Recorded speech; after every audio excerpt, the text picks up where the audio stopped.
क्या आपको पता है आपको कौन कंट्रोल करता है? आप या आपका ईगो? ये मेरा कॉन्सेप्ट बहुत ही कन्फ्यूजिंग था and I found a Holi book Shiva Sutra and it contains 77 सूत्रास। उसमें से एक सूत्र है तो जो हमारी बॉडी है उसको कंट्रोल करता है हमारा माइंड। और हमारे माइंड के 3 एलिमेंट्स होते हैं: बुद्धि, अहंकारा एंड मानस। मानस हमारा थिंकिंग माइंड होता है, बुद्धि हमारा इंटेलेक्ट होता है और अहंकारा हमारा ईगो होता है। आप देखिए 99% लोगों का जो एक एलिमेंट है अहंकारा, वो सबसे ज्यादा एक्टिवेट है। इसका मतलब उनका जो ईगो है वो सर्वोपरि है। तो अभी काम कैसे करता है? हमारे दिमाग के 3 एलिमेंट हैं: बुद्धि, अहंकारा एंड मानस।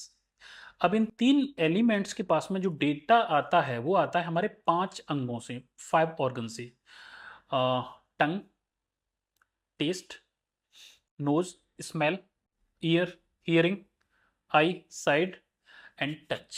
तो इन 5 अंगों से इनके पास डेटा आता है। ये डेटा हमारे माइंड के पास जाता है, ये डेटा प्रोसेस होता है, ये डेटा प्रोसेस होता है और उसकी वजह से हमारे 5 एक्शंस होते हैं: hand movement, foot movement, vocal of cord बोलना, genital organs for the reproduction and sex, and anus for मल त्याग। इन डेटा की वजह से ये 5 एक्शंस होते हैं। अब आप सोचिए, अगर हम इस डेटा की जो प्रोसेसिंग है अगर हम उसको कंट्रोल कर सकते हैं, that means we can control our life. इस डेटा की वजह से जितने भी एक्शंस होते हैं हमारी लाइफ में, उनसे हमारी लाइफ प्रभावित होती है। इसका मतलब ये हुआ कि हम इस डेटा को जितनी अच्छे से प्रोसेस कर पाएंगे और कंट्रोल कर पाएंगे, उतने अच्छे से हम अपनी लाइफ को कंट्रोल कर सकते हैं। ये जो तीनों पार्ट है, मानस हो गया आपका थिंकिंग माइंड, राइट। दूसरा हो गया आपका ईगो, जो सबसे ज्यादा एक्टिवेट होता है। और ईगो की कुछ प्रॉपर्टीज हैं। ईगो हमेशा काम करता है इम्पल्स, यानी कि जल्दबाजी में। ईगो के डिसीजंस होते हैं वो इम्पल्स डिसीजंस होते हैं, तुरंत बड़ी जल्दी डिसीजन लेता है, इम्पल्स होता है। दूसरा, ईगो के जो डिसीजंस होते हैं वो आपके इमोशन बेस्ड होते हैं। गुस्सा आएगा तो गुस्से में डिसीजन लेगा, जेलसी होगी तो जेलसी में डिसीजन लेगा, प्यार आ रहा है तो प्यार में डिसीजन लेगा। आप देखिए, आप जब भी लोगों से बात करेंगे तो most of the people they stuck around मैं। ईगो को हमेशा वैलिडेशन चाहिए होता है।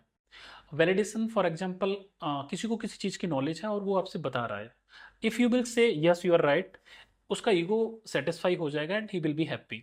अगर आप उसको आर्गू करोगे ना, it will hurt their ego. हो सकता है आपकी जो बहुत अच्छी बातचीत चल रही है वो आर्ग्यूमेंट में कन्वर्ट हो जाए, because you hurt their ego. It works like this.